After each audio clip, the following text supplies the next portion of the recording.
Mom. Thank you, God. My God, my favorite. Thank you so much.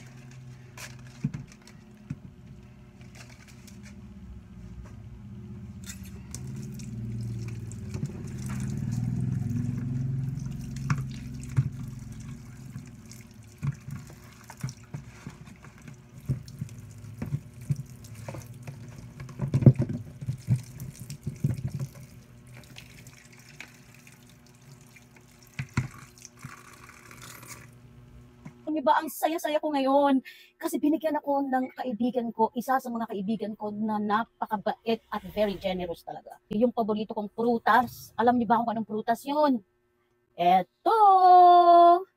Itong prutas na ito ay kilala na mayaman sa vitamins A at C. My God, paborito ko talaga to.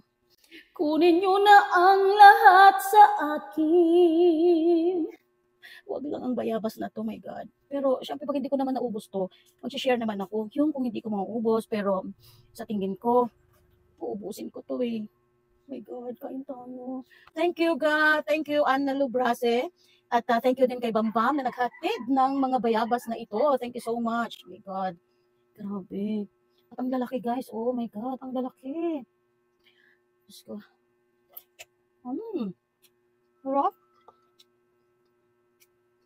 Is talaga to sa mga paborito kong prutas. Talaga, promise.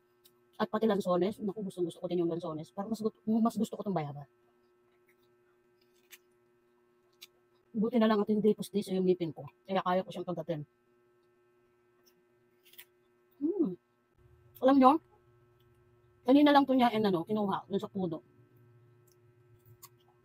So, fresh na fresh. So, yun lang. Bye!